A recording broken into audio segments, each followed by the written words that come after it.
ಶ್ರೀ ಗುರುಭ್ಯೋ ನಮಃ. ಹರಿ ಓಂ. ಪರಮಗುರುಭ್ಯೋ ನಮಃ. ಹರಿ ಓಂ. ಶ್ರೀಮದಾನಂದತೀರ್ಥ ಭಗವತ್ಪಾದಾಚಾರ್ಯ ಗುರುಭ್ಯೋ ನಮಃ. ಹರಿ ಓಂ. ಶ್ರೀಮದ್ವಾಯು ಹನುಮದ್ಭೀಮ ಮಧ್ವಾಂತರ್ಗತ ರಾಮಕೃಷ್ಣ ವೇದವ್ಯಾಸಾತ್ಮಕ ಶ್ರೀ ಲಕ್ಷ್ಮೀ ಹಯಗ್ರೀವಾಯ ನಮಃ. ಹರಿ ಓಂ. ಕರೋತು ಮಮ ಕಲ್ಯಾಣಂ ಹರಿ ಹಯಮುಖಾದಿತಃ ಗುರುಶ್ಚ ಮಧ್ವನಾಮೇ ವರ್ಗೋಸ್ತು ನಿರಂತರಂ ಆಪಾದಮೌಳಿಪರ್ಯಂತಂ ಗುರುಣಾಂ ಆಕೃತಿಂ ಸ್ಮರೇತ್ ತೇನ ವಿಘ್ನಾಃ ಪ್ರಣಶ್ಯಂತಿ ಸಿದ್ಧ್ಯಂತಿ ಚ ಮನೋರಥಾಃ. ಅಭ್ರಮಂ ಭಂಗರಹಿತಂ ಅಜಡಂ ವಿಮಲಂ ಸದಾ ಆನಂದತೀರ್ಥಮತುಲಂ ಭಜೆ ತಾಪತ್ರಯಾಪಹಂ.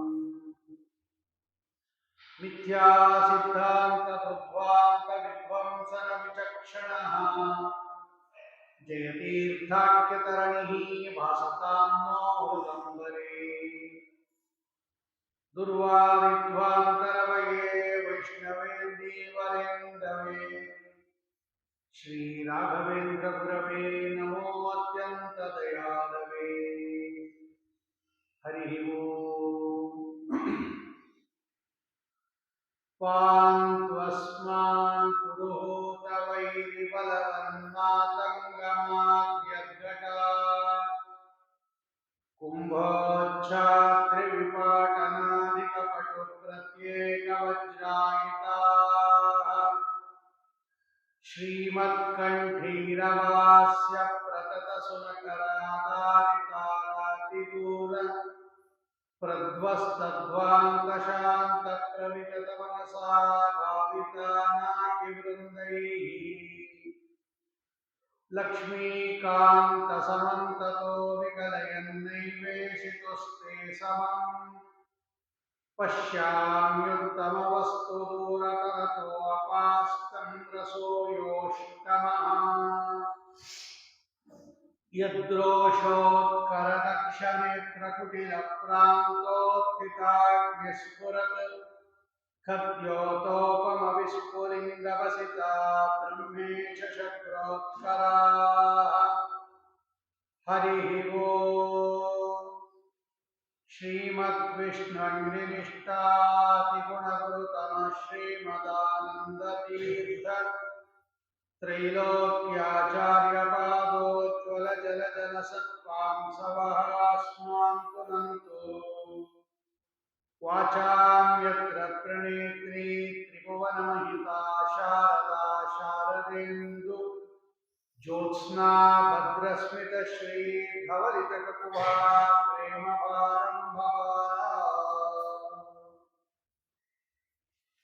ಮಧ್ವನವರಾತ್ರೋತ್ಸವದ ಅಂಗವಾಗಿ ಹರಿವಾಯುಗಳ ಸ್ತುತಿ ರೂಪವಾಗಿರತಕ್ಕಂತಹ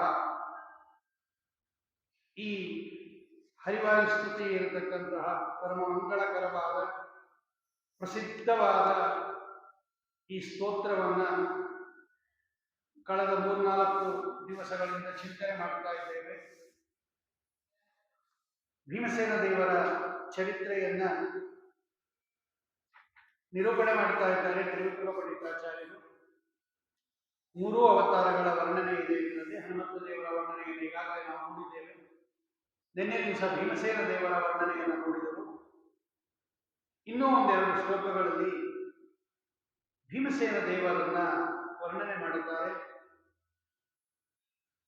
ದ್ರೌಪದಾದೇವಿಗೋಸ್ಕರವಾಗಿ ಸೌಗಂಧಿಕಾ ಪುಷ್ಪವನ್ನ ತಗೊಂಡು ಬರಕ್ಕೆ ಹೋದಾಗ ಪಂಚವರ್ಣದ ಪುಷ್ಪ ಅಂತ ಇನ್ನೊಂದು 5 ಬಣ್ಣದ ಪುಷ್ಪ ಅದು. ಆ ಪಂಚವರ್ಣ ಪುಷ್ಪಗಳನ್ನ ತಗೊಂಬರಕ್ಕೆ ಹೋದಾಗ ಅದು ದೂರದಲ್ಲಿ ಕುಬೇರನ ಆಳ್ವಿಕೆಯಲ್ಲಿ ಒಳಗಿರ್ತಕ್ಕಂತಹ ತೋಟ ವನ ಅದು.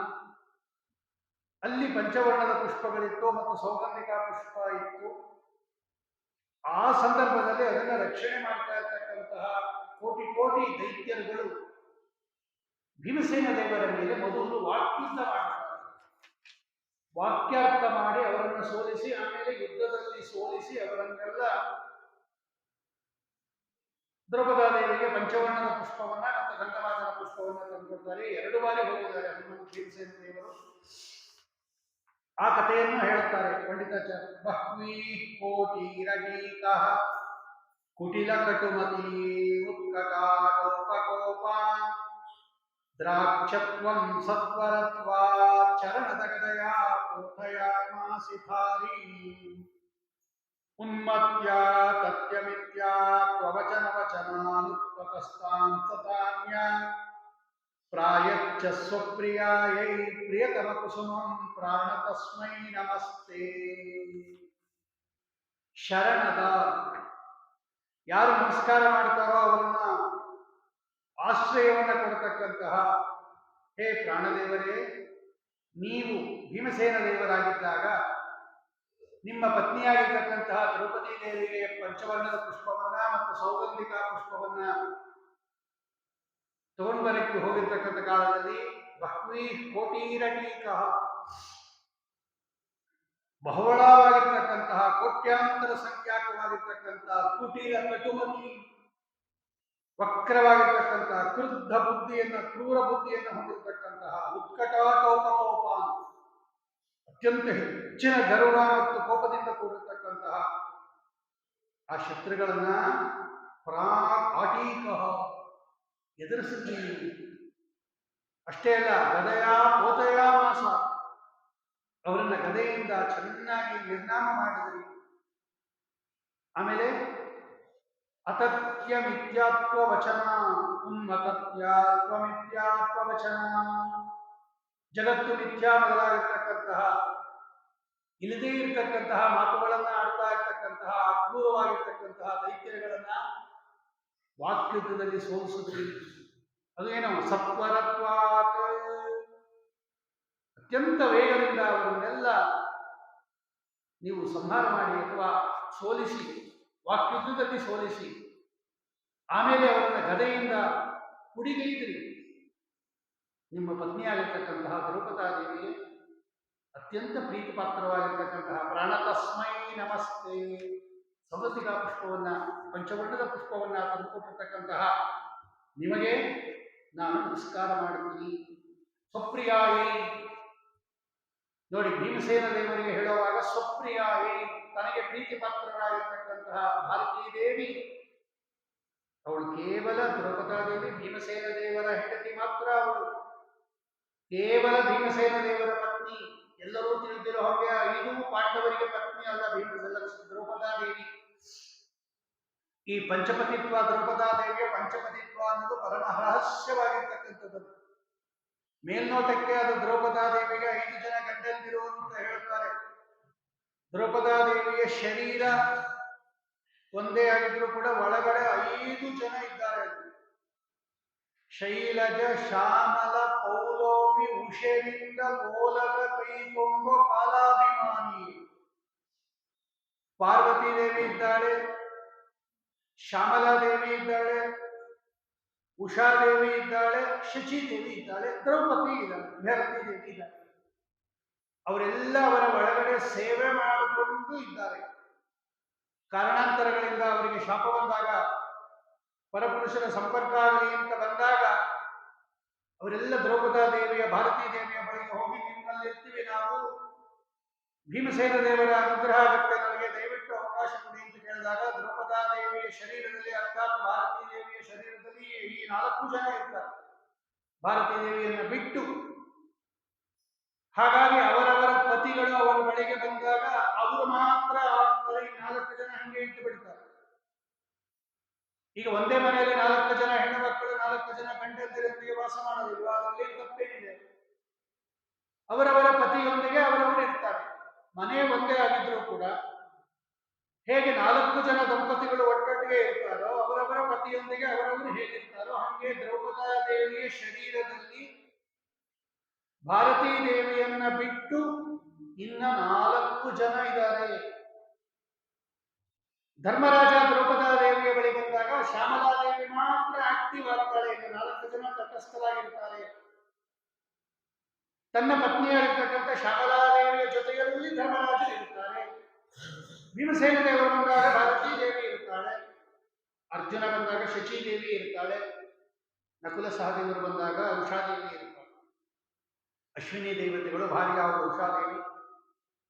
ಹೀಗೆ ಅದಕ್ಕೆ ಸ್ವಪ್ರಿಯಾಗಿ ಭೀಮಸೇನ ದೇವರಿಗೆ ಮಾತ್ರ ಹೆಂಡತಿ ದ್ರೌಪದಾ ದೇವಿ. ಪಂಚಪತಿತ್ವ ಅನ್ನೋದು ಅದು ನಗತಕ್ಕಂತಹ ವಿಷಯ ಅಲ್ಲ. ಅದು ಯಾರೋ ಗೊತ್ತಿಲ್ಲದೆ ಇರ್ತಕ್ಕಂಥವರು ಒಬ್ಬ ಹೆಂಡತಿ ಒಬ್ಬ ಹೆಣ್ಣು 4-5 ಜನ ಗಂಡಂತರು ಅಂತಾರೆ. ಆ ಒಳಗಡೆ ಇರ್ತಕ್ಕಂತಹ ರಹಸ್ಯ ಪರಮ ರಹಸ್ಯ, ಅದು ಎಲ್ಲರಿಗೂ ಗೊತ್ತಾಗೋದಂತಲ್ಲ. ಅಂತಹ ಭಾರತೀ ದೇವಿಗೋಸ್ಕರವಾಗಿ ಸಾಕ್ಷಾತ್ ಭೀಮಸೇನ ದೇವರ ಪತ್ನಿಯವಳು ಬೇರೆ ಯಾರಿಗೂ ಪತ್ನಿ ಅಲ್ಲ ಅನ್ನೋದನ್ನ ಪತಿಗೆ ಪೂ ತಂದಿತ್ತ ಅಂತ ದಾಸರಾಯ ಹೇಳುತ್ತಾರೆ. ಕಾಂತೆಗೆ ಸೌಗಂಧ ಪುಷ್ಪವ ಮುಡಿಸಿ ಸಂತೆಯ ಬಿದನುರ ವಾಸ. ದಾಸರಾಯ ಈ ಕಥೆಯನ್ನು ತೋರಿಸ್ತಾರೆ. ಕಾಂತೆಗೆ ಸೌಗಂಧ ಪುಷ್ಪವ ಮುಡಿಸಿ ಶ್ರೀಕಾಂತನ ಪ್ರಿಯ ಹೂವಾರ ಇಡುವಿದ ಸಂತೆಯ ಬಿದನುರ ವಾಸ. ಆದ್ದರಿಂದ ದ್ರೌಪದಾದೇವಿಗೆ ಹೂವನ್ನು ತರುವ ಸಂದರ್ಭದಲ್ಲಿ ಅದು ನೆಪ ಮಾತ್ರ. ಸೌಗಂಧಿಕಾ ಪುಷ್ಪವನ್ನು ತರುವ ನೆಪದಲ್ಲಿ ಅಲ್ಲಿ ಹೋಗಿ ಅತ್ಯಂತ ಕ್ರೂರರಾದ, ಕಪಟಿಗಳಾದ, ವಕ್ರರಾದ, ಕ್ರೂರ ಬುದ್ಧಿಗಳಿಂದ ಕೂಡಿರ್ತಕ್ಕಂತಹ ಮಹಾದುಷ್ಟರಾದ, ಕೋಟಿ ಕೋಟಿ ಸಂಖ್ಯಾತರಾಗಿರ್ತಕ್ಕಂತಹ ದೈತ್ಯರನ್ನೆಲ್ಲ ಸಂಹಾರ ಮಾಡಿ ಅವರನ್ನು ಮೊದಲು ವಾಗ್ಯುದ್ಧದಲ್ಲಿ ಸೋಲಿಸಿ ಆಮೇಲೆ ಅಲ್ಲಿಂದ ಆ ಪಂಚವರ್ಣದ ಬಂಗಾರದ ಪುಷ್ಪಗಳನ್ನು ದ್ರೌಪದಾದೇವಿಗೆ ತಂದುಕೊಟ್ಟಿರ್ತಕ್ಕಂತಹ ಮಹಾನುಭಾವರು ಭೀಮಸೇನ ದೇವರು. ಯಾವಾಗ ಅಲ್ಲಿ ಸೋತವರು ಅವರೆಲ್ಲ ಏನಾದರೂ ಮಾಡಿ ಭೀಮಸೇನ ದೇವರ ಮೇಲೆ ಸೇಡು ತೀರಿಸ್ಕೋಬೇಕು. ಇಷ್ಟೆಲ್ಲ ನಮ್ಮನ್ನು ಹೊರಬಿಟ್ಟಿಯಾನೆ, ಇಷ್ಟೆಲ್ಲ ಸಂಹಾರ ಮಾಡಿಬಿಟ್ಟಿಯಾನೆ ಅಂತ ಹೇಳಿ ದೇಹಾದುಕ್ರಾಮಿತ ಅಧಿಪತಿರಸತಃ ವಕ್ರಮಾದ್ ವಕ್ರಬುದ್ಧಿ ಕ್ರುದ್ಧ ಕ್ರೋಧೈಕವಶ್ಯ ಕೃಮಿರಿವಮಣಿಮಾನ್ ದುಷ್ಕೃತೆ ನಿಷ್ಕ್ರಿಯಾರ್ಥಂ ಚಕ್ರೇ ಭೂಚಕ್ರಮೇತ್ಯಕ್ರಕಚಮಿವ ಸತಾಂ ದುಷ್ಟಶಕ್ತೈಕಶಾಸ್ತ್ರಂ ಕ್ರಕಚಮಿವ ಸತಾಂ ಚೇತಸಃ ಕಷ್ಟಶಾಸ್ತ್ರಂ ದುಸ್ತರ್ಕಂ ಚಕ್ರಪಾಣೇರ್ಗುಣಗಣವಿರಹಂ ಜೀವತಾಂಚಾಧಿಕೃತ್ಯ. ಈ ಪಂಚವರ್ಣ ಪುಷ್ಪ ಮತ್ತು ಸೌಗಂಧಿಕಾ ಪುಷ್ಪವನ್ನು ತರಕ್ಕೆ ಹೋದಾಗ ಯಾವಾಗ ಈ ದೈತ್ಯರನ್ನೆಲ್ಲ ಭೀಮಸೇನ ದೇವರು ಸೋಲಿಸ್ಬಿಟ್ರು, ಅವ್ರಿಗೆಲ್ಲ ಮಹಾ ಸೇಡ್ ಬಂದ್ಬಿಟ್ಟು ಭೀಮಸೇನ ದೇವರ ಮೇಲೆ. ಏನಾದರೂ ಮಾಡಿ ಭೀಮನ ಮೇಲೆ ಕೃಷ್ಣನ ಮೇಲೆ ಸೇಡು ತೀರಿಸ್ಕೋಬೇಕು ಅಂತ ಹೇಳಿ ಅವರೆಲ್ಲ ಏನು ಮಾಡಿದ್ರು, ದೇಹಾದುಕ್ರಾಮಿತಾನ, ಆ ದೇಹವನ್ನು ಬಿಟ್ಟಿರ್ತಕ್ಕಂತಹ ಅವರೆಲ್ಲ ಅಸತಾಂ ದುಷ್ಟರ ಅಧಿಪತಿಯಾಗಿರ್ತಕ್ಕಂತಹ ವಕ್ರಬುದ್ಧಿ ಕ್ರೋಧೈಕವಶ, ಅವರೆಲ್ಲ ಕ್ರೋಧವಶರು ಅಂತಾನೆ ಕರೀತಾರೆ. ಕೋಪ ಕೋಪ ಕೋಪ, ಚಂಡ ಕೋಪ. ದುಷ್ಕೃತಿ ದುಷ್ಕರ್ಮಿಯಾಗಿರ್ತಕ್ಕಂತಹ ಅವರೆಲ್ಲ ಏನು ನಿಷ್ಕ್ರಿಯಾರ್ಥಂ, ಆ ದೈತ್ಯರುಗಳೆಲ್ಲ ಏನು ಮಾಡಿದ್ರು, ಪ್ರತೀಕಾರ ಮಾಡಬೇಕು ಅಂತ ಹೇಳಿ ಭೂಚಕ್ರಂ ಪ್ರಾಪ್ಯ ಇಲ್ಲಿಗೆ ಬಂದರು, ಭೂಮಂಡಲಕ್ಕೆ ಬಂದರು. ಮತ್ತೆ ಇವರೆಲ್ಲ ಏನ್ ಮಾಡಿದ್ರು, ಚೇತಸ ಕಷ್ಟಶಾಸ್ತ್ರಂ ದುಸ್ತರ್ಕಂ ಚಕ್ರಪಾಣೇ ಕ್ರಕಚಮಿವ ಸತಾಂ. ಭಗವಂತನಿಂದ ಸೃಷ್ಟಿಯಾಗಿರ್ತಕ್ಕಂಥ ಈ ಜಗತ್ತು ಮಿಥ್ಯ, ಇದು ಸುಳ್ಳು ಅಲ್ಲ, ಸದಸತ್ ವಿಲಕ್ಷಣ. ಜೀವ ಬೇರೆ ಅಲ್ಲ, ಬ್ರಹ್ಮ ಬೇರೆ ಅಲ್ಲ, ಬ್ರಹ್ಮ ಜೀವ ಒಂದೇನೆ. ಬ್ರಹ್ಮನಿಗೆ ಯಾವ ಗುಣಗಳು ಇಲ್ಲ, ಅವನು ನಿರ್ಗುಣ, ನಿರ್ವಿಕಾರ, ನಿರಾಕಾರ, ನಿಷ್ಕ್ರಿಯ, ನಿಷ್ಕಲ. ಸಕಲ ಗುಣ ಪರಿಪೂರ್ಣನಾಗಿರ್ತಕ್ಕಂಥ ಕೃಷ್ಣನನ್ನ ನಿರ್ಗುಣ ಅಂತ ಹೇಳಿದ್ರು. ಜೀವ ಬ್ರಹ್ಮನಿಗೆ ಭೇದ ಇದೆ, ಅದನ್ನ ಭೇದ ಇಲ್ಲ ಅಂತ ಹೇಳಿದ್ರು. ಇದೆಲ್ಲ ಚೇತಸಃ ಕಷ್ಟಶಾಸ್ತ್ರಂ ಕ್ರಕಚಮಿವ. ಸಂಸ್ಕೃತದಲ್ಲಿ ಕ್ರಕಚ ಅಂದ್ರೆ ಈ ಗರಗಸ. ಈ ಗರಗಸದಿಂದ ಕೊಯ್ದಾಗ ಎಷ್ಟು ಕಷ್ಟ ಆಗುತ್ತೋ ಹಂಗೆ ಮರ ಗಿರ ಎಲ್ಲವನ್ನ ಕತ್ತರಿಸಿದಾಗ ಹೆಂಗಾಗುತ್ತೋ ಹಾಗೆ ಮನಸ್ಸನ್ನ ಗರಗಸದಿಂದ ಕುಯ್ದು ಬಿಟ್ಟರು. ಇಂತಹ ದುಷ್ಟವಾಗಿರ್ತಕ್ಕಂತಹ ವಾಕ್ಯಗಳು ಅಂತಕ್ಕಂತಹ ಗರಗಸದಿಂದ ಸಜ್ಜನರ ಮನಸ್ಸನ್ನು ತುಂಬ ನೋವು ಮಾಡಿಬಿಟ್ರು ಆ ಕಾಲಕ್ಕೆ.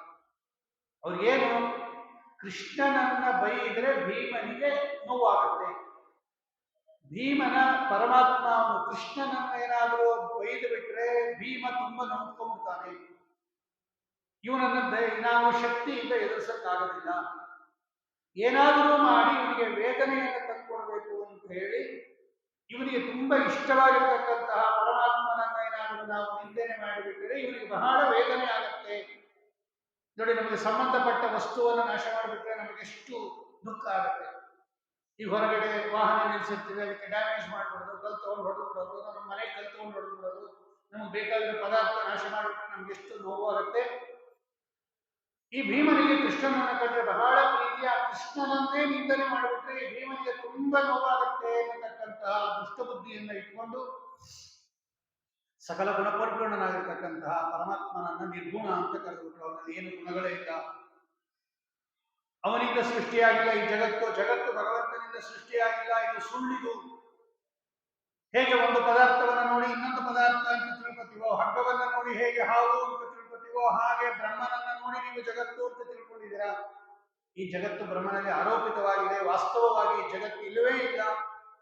ಬ್ರಹ್ಮನ ಎಂಟಿಟಿ ಬಿಟ್ಟು ಬೇರೆ ಜಗತ್ತಿನ ಎಂಟಿಟಿ ಇಲ್ಲವೇ ಇಲ್ಲ. ಬ್ರಹ್ಮನೇ ಈ ಜಗತ್ತು, ಜಗತ್ತು ಬ್ರಹ್ಮನಲ್ಲಿ ಆರೋಪಿತವಾಗಿದೆ ಅಂತ ಹೇಳಿ ಸಜ್ಜನರ ಮನಸ್ಸಿಗೆ ಗರಗಸದಂತೆ ಇರತಕ್ಕಂತಹ ಕ್ರಕಚಮಿವ ಸತಾಂ ಚೇತಸ ಕಷ್ಟಶಾಸ್ತ್ರ, ಅತ್ಯಂತ ದುಷ್ಟವಾಗಿರ್ತಕ್ಕಂತಹ ಕಷ್ಟಕರವಾಗಿರ್ತಕ್ಕಂತಹ ಶಾಸ್ತ್ರಗಳನ್ನೇ ರಚನೆ ಮಾಡಿಬಿಟ್ಟು ಈ ಸಹ ಇವರೊಬ್ಬರಲ್ಲ, ಎಲ್ಲರೂ ಓದಿ ಇದನ್ನ ಹಾಳಾಗಲಿ ಇರತಕ್ಕಂತಹ ಕೆಟ್ಟ ಬುದ್ಧಿಯಿಂದ ದುಷ್ಟವಾಗಿರ್ತಕ್ಕಂತಹ ಶಾಸ್ತ್ರಗಳನ್ನ ರಚನೆ ಮಾಡಿಬಿಟ್ಟು ಭೀಮಸೇನ ದೇವರ ಮೇಲಿನ ಸೇಡಿಗೋಸ್ಕರವಾಗಿ ಏತತ್ ಪ್ರತೀಪಂ ಕಿಲ ಕರ್ತು ಕಾಮ ನಷ್ಟೋಜಸ ಸಂಕಟಮೇವ ಮಾಪ್ಯ ಮುಕುಂದ ವೈಗುಣ್ಯ ಕಥಾಂ ಸ್ವಯೋಗ್ಯಾಂ ಕಾಲೇ ಕಲಾವ ಕಲಯಂತ ತೇಲಂ ಅಂತ ಸುಮಧ್ವ ವಿಜಯನು ಇದೇ ಮಾತ್ರ ಹೇಳುತ್ತೆ. ಆಗ ಮತ್ತೊಮ್ಮೆ ಬರಬೇಕಾಗಿತ್ತು ಶ್ರೀಮದಾಚಾರ್ಯರು. ಯಾವಾಗ ಭೀಮಸೇನ ದೇವರ ಮೇಲಿನ ಸೇಡಿನಿಂದ ಮತ್ತೆ ಭೂಮಿಯಲ್ಲಿ ಹುಟ್ಟಿ ವೇದಗಳನ್ನ, ಶಾಸ್ತ್ರಗಳನ್ನ, ಸೂತ್ರಗಳನ್ನೆಲ್ಲ ಬೇರೆ ಬೇರೆ ಅರ್ಥಗಳನ್ನ ಮಾಡಿ, ಅಲ್ಲಿರೋ ವಾಕ್ಯಗಳೇ ಬೇರೆ, ಇವರು ಮಾಡಿರೋ ಅರ್ಥಗಳೇ ಬೇರೆ. ಅಲ್ಲವ್ರಿಗೆ ಅನುಕೂಲ ಆಗಿದ್ರೆ ಅದನ್ನು ತಗೊಂಡ್ಬಿಟ್ರು, ಅವ್ರಿಗೆ ಅನುಕೂಲ ಆಗಿದ್ದೇ ಇದ್ರೆ ಅದಕ್ಕೆ ಬೇರೆ ಅರ್ಥ ಮಾಡಿಬಿಟ್ರು. ಹೀಗೆ ಒಟ್ಟಿನಲ್ಲಿ ಭಗವಂತ ನಿರ್ಗುಣ, ಜೀವಬ್ರಹ್ಮರಿಗೆ ಭೇದ ಇಲ್ಲ, ಜಗತ್ತು ಮಿಥ್ಯ ಇತ್ಯಾದಿ ಪಾಷಂಡವಾದ ಅಂದ್ರೆ ವೇದ ವಿರುದ್ಧವಾಗಿರ್ತಕ್ಕಂತಹ ಮಾತುಗಳನ್ನ, ಮತಗಳನ್ನ ಹೊರಡಿಸ್ಬಿಟ್ರು. ಆವಾಗ ಸಜ್ಜನರಿಗೆ ತುಂಬಾ ದುಃಖ ಆಗುತ್ತೆ. ಗರಗಸ ತಗೊಂಡು ಕುಯ್ದರೆ ಎಷ್ಟು ನೋವಾಗುತ್ತೋ, ಸಜ್ಜನರಿಗೆ ನಮಗೆ ತುಂಬಾ ಬೇಕಾಗಿರ್ತಕ್ಕಂತಹ ಪರಮಾತ್ಮನನ್ನ, ಗುಣಪರಿಪೂರ್ಣನಾದ ಪರಮಾತ್ಮನಲ್ಲಿ ಏನೂ ಗುಣಗಳಿಲ್ಲ, ಅವನಿಂದ ಸೃಷ್ಟಿಯಾಗಿರ್ತಕ್ಕಂತಹ ಈ ಜಗತ್ತು ಅವನ ಇಚ್ಛಾ ಮಾತ್ರದಿಂದ ಸೃಷ್ಟಿಯಾಗಿರ್ತಕ್ಕಂಥ ಜಗತ್ತಿದು, ಭಗವಂತನದು ಸತ್ಯವಾದ ಜಗತ್ತಿದು. ನೋಡಿ, ಯಾವ ಪದಾರ್ಥದಿಂದ ನಮಗೆ ಉಪಕಾರ ಆಗುತ್ತೋ ಆ ಪದಾರ್ಥ ಸತ್ಯ ಅಂತ ನಮಗೆ ನಿಯಮ ಲೋಕದಲ್ಲಿ. ಈಗ ಚಳಿ ಆಗ್ತಾ ಇದೆ, ಶಾಲು ಹೊದ್ಕೋತೀವಿ. ಚಳಿಯನ್ನು ಕಡಿಮೆ ಮಾಡುತ್ತೆ ಶಾಲು, ಅದರಿಂದ ನಮಗೆ ಉಪಕಾರ ಆಯ್ತಲ್ಲ, ಅದಕ್ಕೆ ಶಾಲು ಸತ್ಯ. ಇದಕ್ಕೆ ಅರ್ಥಕ್ರಿಯಾಕಾರಿತ್ವ ಅಂತ ಕರೀತಾರೆ ಶಾಸ್ತ್ರದಲ್ಲಿ. ಯಾವುದಾದರೂ ಒಂದು ಪದಾರ್ಥ ನಮಗೆ ಪ್ರಯೋಜನವನ್ನು ಉಂಟು ಮಾಡುವ ಕೆಲಸವನ್ನ ಮಾಡಿದರೆ ಅದು ಸತ್ಯಭೂತವಾದದ್ದು ಅಂತ ನಿಯಮ. ಈಗ ನೀರು ಕುಡಿತೀವಿ, ಬಾಯಾರಿಕೆ ಹೋಗುತ್ತೆ, ಬಾಯಾರಿಕೆಯನ್ನು ಹೋಗಿಸ್ತಲ್ವ ನೀರು, ಅದಕ್ಕೆ ಅದು ಸತ್ಯ ಪದಾರ್ಥ. ಯಾವುದು ಒಂದು ಕಾರ್ಯವನ್ನು, ಉಪಕಾರವನ್ನ ಮಾಡುತ್ತೆ ನಮಗೆ, ಅದು ಸತ್ಯ ಪದಾರ್ಥ ಅಂತ ನಿಯಮ ಲೆಕ್ಕಲ್ಲಿ. ಈಗ ಒಂದು ವೇಳೆ ನೀವು ಹೊತ್ಕೊಂಡಿರ್ತಕ್ಕಂಥ ಶಾಲು ಸುಳ್ಳಾಗಿಬಿಟ್ರೆ ನಿಮಗೆ ಚಳಿ ಹೋಗ್ತಾ ಇರಲಿಲ್ಲ. ಸುಳ್ಳು ಶಾಲನ್ನ ಹೊತ್ಕೊಂಡ್ರೆ ಚಳಿ ಹೋಗಲ್ಲ. ನಿಮಗೆ ಚಳಿ ಹೋಯಿತು ಅಂದ್ರೆ ಆ ಶಾಲು ನಿಜ ಆಗಿರ್ಬೇಕಲ್ವ, ಅದು ಶೀತವನ್ನು ತಡೆಗಟ್ತಾ ಇರ್ಬೇಕು. ಸುಳ್ಳು ಶಾಲು ಹೊತ್ಕೊಂಡಿದ್ರೆ ಶಾಲು ಹೊತ್ಕೊಂಡ್ರೂ ಚಳಿ ಆಗ್ತಾ ಇರ್ಬೇಕು ನಿಮಗೆ. ಆದ್ರೆ ಶಾಲು ಹೊತ್ಕೊಂಡ್ರೆ ಚಳಿ ಕಡಿಮೆ ಆಗುತ್ತಲ್ವ, ಅಷ್ಟು ಕಡಿಮೆ ಮಾಡ್ತಲ್ವ, ಅದರಿಂದ ಅದು ಸತ್ಯ ಪದಾರ್ಥ. ಅದಕ್ಕೆ ಅರ್ಥಕ್ರಿಯಾಕಾರಿತ್ವ ಅಂತ ಕರೀತಾರೆ. ಜಗತ್ತಿನಲ್ಲಿರುವ ಎಲ್ಲ ಪದಾರ್ಥಗಳು ಕೂಡ ನಮಗೆ ಒಂದಲ್ಲ ಒಂದು ರೀತಿಯಲ್ಲಿ ಫಲವನ್ನ ಉಪಕಾರವನ್ನ ಮಾಡ್ತಾ ಇರೋದ್ರಿಂದ, ಪ್ರಯೋಜನವನ್ನು ಉಂಟು ಮಾಡ್ತಾ ಇರೋದ್ರಿಂದ ಇದು ಸತ್ಯವಾಗಿರತಕ್ಕಂಥದ್ದು. ಹಾಗಾಗಿ ಭಗವಂತನಿಂದ ನಿರ್ಮಿತವಾದ ಜಗತ್ತು ಅತ್ಯಂತ ಅತ್ಯಂತ ಸತ್ಯ. ಅದು ಭಗವಂತ ಸುಳ್ಳು ಜಗತ್ತನ್ನು ಸೃಷ್ಟಿ ಮಾಡಿಲ್ಲ. ಅವನು ಇಂದ್ರಜಾಲ ಸೃಷ್ಟಿ ಅಲ್ಲ ಭಗವಂತನದು. ಯಾರಿಗೆ ಸ್ವಂತ ಸೃಷ್ಟಿಯನ್ನು ಮಾಡಕ್ಕಾಗಬೇಕೋ ಅವರು ಇಂದ್ರಜಾಲ ಸೃಷ್ಟಿಯನ್ನು ಮಾಡ್ತಾರೆ ಹೊರತು, ಯಾರಿಗೆ ಸ್ವಂತ ಸಾಮರ್ಥ್ಯವನ್ನು ಮಾಡತಕ್ಕಂತಹ ಸಾಮರ್ಥ್ಯ ಇದೆ ಅವರು ಯಾಕೆ ಸುಳ್ಳು ಸೃಷ್ಟಿಯನ್ನು ಮಾಡ್ತಾರೆ? ಭಗವದ್ಗೀತೆಯಲ್ಲಿ ಭಗವಂತ ಹೇಳ್ತಾನೆ ಇದನ್ನೆಲ್ಲ. ಅವರೆಲ್ಲ ದುಷ್ಟರಾಗಿರ್ತಕ್ಕಂಥವರು, ಅದು ಸರಿಯಾಗಿರ್ತಕ್ಕಂತಹ ಮಾತಲ್ಲ, ಅದನ್ನು ತಗೋಬೇಡಿ ಅಂತ ಭಗವಂತನೇ ಹೇಳ್ತಾನೆ. ಭಗವದ್ಗೀತೆಯಲ್ಲಿ ಸ್ವಯಂ ಕೃಷ್ಣ ಹೇಳ್ತಾನೆ ಈ ಮಾತನ್ನು. ಅಪ್ರತಿಷ್ಠಂತೆ ಜಗದಾಹುರನೀಶ್ವರಂ, ಅಸತ್ಯಂ ಅಪ್ರತಿಷ್ಠಂತೆ ಜಗದಾಹುರನೀಶ್ವರಂ. ಈ ಜಗತ್ತು ಸತ್ಯ ಅಲ್ಲ, ಈ ಜಗತ್ತು ಯಾರನ್ನು ಆಶ್ರಯಿಸಿಲ್ಲ, ಈ ಜಗತ್ತಿಗೆ ಯಾರು ಸ್ವಾಮಿ ಇಲ್ಲ ಅಂತ ಕೆಲವರೆಲ್ಲ ಹೇಳ್ತಾರೆ. ಇವರೆಲ್ಲ ಕುಯೋಗಿಗಳು, ಕುಬುದ್ಧಿಗಳು. ಇವರ ಮಾತನ್ನ ಕೇಳಬೇಡ್ರಿ, ಅವರು ತಮಸ್ಸಿಗೆ ಹೋಗ್ತಾರೆ, ನಾವು ನಮ್ಮನ್ನು ತಮಸ್ಸಿಗೆ ಕರ್ಕೊಂಡು ಹೋಗ್ತಾರೆ ಅಂತ ಸ್ವಯಂ ಕೃಷ್ಣ ಪರಮಾತ್ಮ ಭಗವದ್ಗೀತೆಯಲ್ಲಿ ಹೇಳ್ತಾರೆ. ಇಂತಹ ಕಷ್ಟವಾಗಿರ್ತಕ್ಕಂತಹ ಶಾಸ್ತ್ರಗಳನ್ನ ಯಾವಾಗ ರಚನೆ ಮಾಡಿಬಿಟ್ರು ಪಾಪ ಸಜ್ಜನರಿಗೆಲ್ಲ ತುಂಬಾ ಮನಸ್ಸಿಗೆ ಬೇಜಾರಾಗುತ್ತೆ. ನಮ್ಗೆ ತುಂಬಾ ಬೇಕಾದವ್ರನ್ನ ಬೈದು ಬಿಟ್ರೆ ಎಷ್ಟು ಬೇಜಾರಾಗತ್ತೋ, ಕರಕಚ ಗರಗಸದಿಂದ ಕತ್ತರಿಸಿದಂಗೆ ಆಗೋಯ್ತು. ಅಂತ ಸಂದರ್ಭದಲ್ಲಿ ಏನ್ ಮಾಡಿದ್ರು? ತದೃಷ್ಟೇಚ್ಛಾನುಸಾರಾತ್ ಕತಿಪಯ ನರೈರಾದೃತೋ ನೈವ ಸೃಷ್ಟೋ ಬ್ರಹ್ಮಾಹಂ ನಿರ್ಗುಣೋಹಂ ವಿತತದಮಿತಹೇಷ ಪಾಷಂಡವಾದಃ ತದ್ಯುಕ್ತ್ಯಾ ಭಾಸಜಾಲ ಪ್ರಸರ ವಿಸರ್ತರೋದಾಹ ದಕ್ಷ ಪ್ರಮಾಣ ಜ್ವಾಲಾ ಮಾಲಾದರಗ್ನಿ ಪವನ ವಿಜಯತೆ ದೇವತಾರಸ್ತೃತೀಯಃ. ಹೇ ಪವನ, ಹೇ ವಾಯುದೇವರೇ, ತೇ ತೃತೀಯ ಅವತಾರ ವಿಜಯತೆ, ನಿಮ್ಮ ಮೂರನೇ ಅವತಾರವಾಗಿರ್ತಕ್ಕಂಥ ಭಗವಾವತಾರ ವಿಜಯತೆ, ಉತ್ಕೃಷ್ಟವಾಗಿರ್ತಕ್ಕಂಥದ್ದು.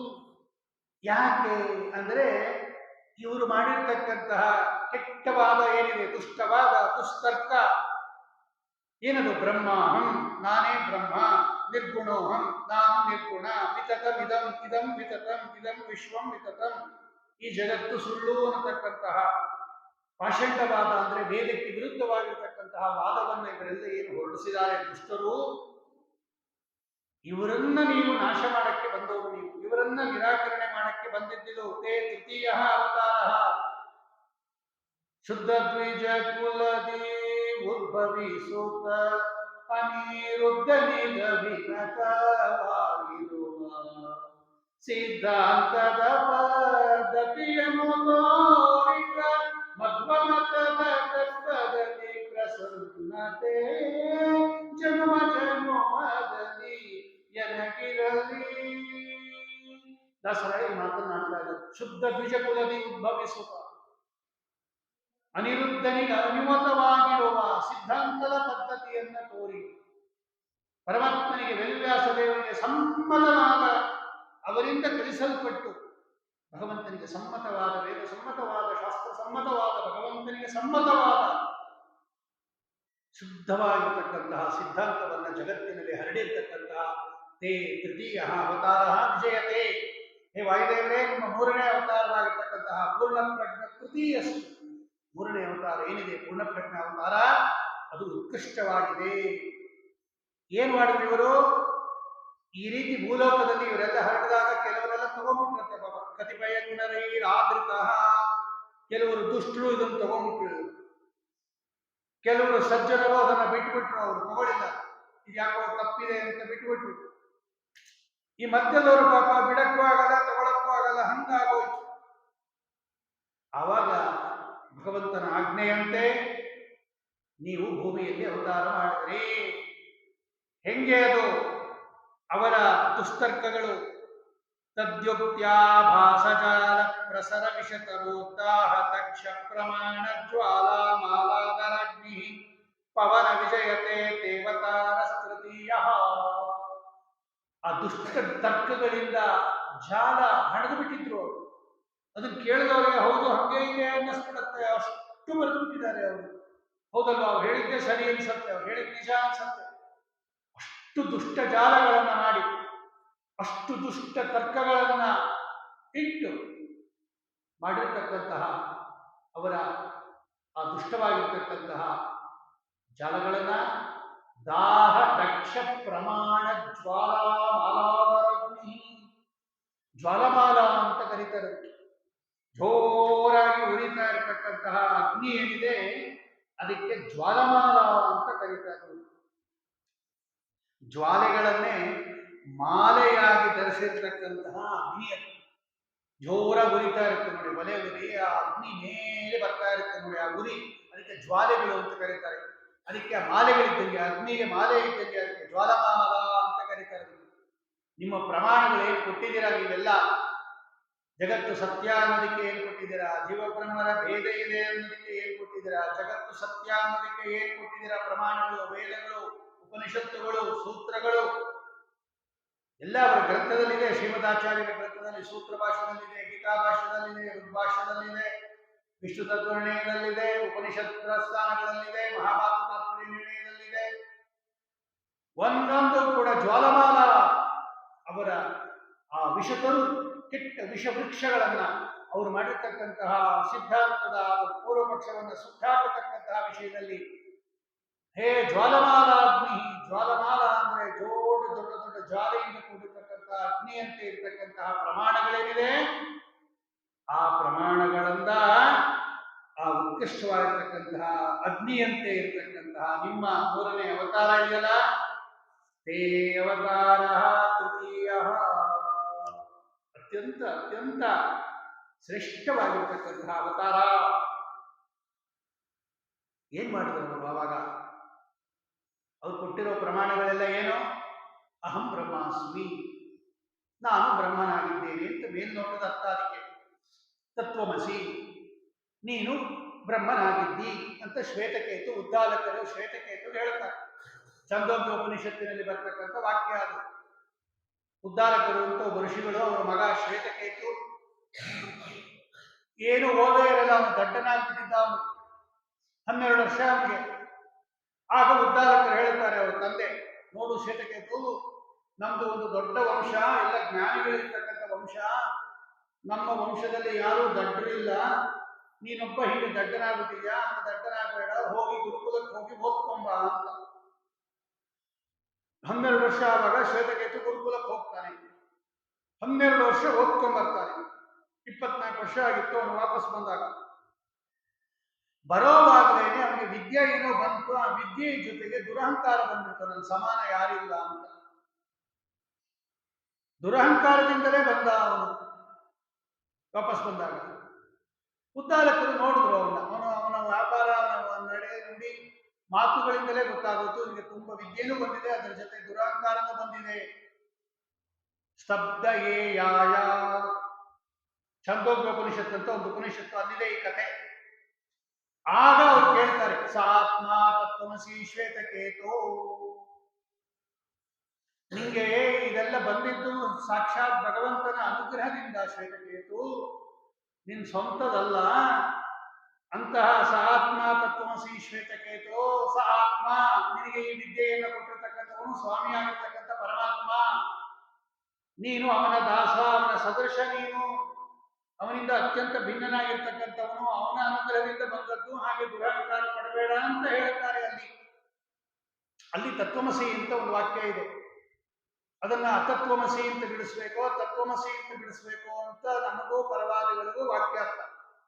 ಅತತ್ವಮಸಿ ಅಂತ ಬಿಡಿಸ್ಬೇಕು ಅಂತ ನಾವು, ತತ್ವಮಸಿ ಅಂತ ಬಿಡಿಸ್ಬೇಕು ಅಂತ ಅವರು. ಅಸತ್ವಮಸಿ ಅಂತ ಬಿಡಿಸಿದ್ರೆ ನೀನು ಅವನಿಂದ ಭಿನ್ನ ಅಂತ ಅರ್ಥ. ತತ್ವಮಸಿ ಅಂದ್ರೆ ನೀನೇ ಅವನು ಅಂತ ಅರ್ಥ. ಅಸತ್ವಮಸಿ ಸ ಆತ್ಮ ತತ್ವಮಸಿ ಶ್ವೇತಕೇತು ಅಂತಾರೆ. ಇಲ್ಲ ತತ್ವಮಸಿ ಅಂತಾನೆ ಪದಚ್ಛೇದ ಮಾಡಬೇಕು ಅಂತ ಪರವಾದಿಗಳು. ಆವಾಗ ನೀನು ತ್ವಂ, ನೀನು ತತ್ ಅಸಿ, ಆ ಬ್ರಹ್ಮ ಆಗಿದ್ದಿ. ಶ್ರೀಮದಾಚಾರ್ಯ ಹೇಳುತ್ತಾರೆ, ನೋಡಿ, ಒಬ್ಬ ಮಗ ದುರಹಂಕಾರದಿಂದ ಬಂದಾಗ ಅವನಿಗೆ ಬುದ್ಧಿ ಹೇಳುತ್ತಾರೆ ಹೊರತು ನೀನೇ ಇಂದ್ರ ಚಂದ್ರ ದೇವೇಂದ್ರ ಅಂದ್ರೆ ಅವನ ಅಹಂಕಾರ ಇನ್ನೂ ಜಾಸ್ತಿ ಆಗುತ್ತೆ, ಕಡಿಮೆ ಆಗಲ್ಲ. ಆ ಸನ್ನಿವೇಶ ನೋಡ್ರಿ ಸ್ವಲ್ಪ. ತಂದೆ ಪಾಪ ವಿದ್ಯಾಭ್ಯಾಸಕ್ಕೆ ಕಳಿಸಿರ್ತಕ್ಕಂಥ ಮಗ ದುರಹಂಕಾರದಿಂದ ಬಂದಾಗ ಅವನಿಗೆ ದುರಹಂಕಾರ ಕಳಿಯೋದಿಕ್ಕೆ ಮಾತಾಡಬೇಕೇ ಹೊರತು ಓ ನೀನೇ ಬ್ರಹ್ಮ, ನೀನೇ ವಿಷ್ಣು, ನೀನೇ ಎಲ್ಲ ಶಿವ ಅಂತ ಹೇಳಿದ್ರೆ ಅವನು ಮೊದಲೇ ನನ್ನ ಸಮಾನ ಯಾರಿಲ್ಲ ಅಂತ ಇದ್ದಾನೆ. ಎಲ್ಲ ನೀನೇ ಅಂದ್ರೆ ಅವನಿಗಿನ್ನ ಅಹಂಕಾರ ಜಾಸ್ತಿ ಆಗುತ್ತೆ ಹೊರತು ಕಡಿಮೆ ಆಗುತ್ತಾ? ಅದಕ್ಕೆ ಹೇಳ್ತಾ ಇದ್ದಾರೆ ಅತತ್ವಮಸಿ, ನೀನು ಭಗವಂತನಿಂದ ಭಿನ್ನನಾಗಿದೆಯಾ, ನಿನಗಿಂತ ಭಿನ್ನನಾದ ಭಗವಂತ ಇದ್ದಾನೆ, ಅವನ ಅನುಗ್ರಹದಿಂದ ನಿಮಗೆ ಬಂದಿರುವುದು ಶ್ವೇತಕೇತು, ಆದ್ದರಿಂದ ದುರಹಂಕಾರ ಪಡಬೇಡ ಅಂತ ಹೇಳಿ ಆ ಮಾತನ್ನ ಹೇಳೋದು ಸರಿನಾ, ಅಥವಾ ನೀನೇ ದೊಡ್ಡವನು ಅಂತ ಹೇಳಿ ಅವನನ್ನ ಮೇಲೆ ಯಾರಾದರೂ ಕೂಡಿಸ್ತಾರ? ಹಂಗೆ ಆ ಸನ್ನಿವೇಶ ನೋಡ್ರಿ ಅಂತ ನಾನಾ ರೀತಿಯಲ್ಲಿ ಬರೆದಿದ್ದಾರೆ.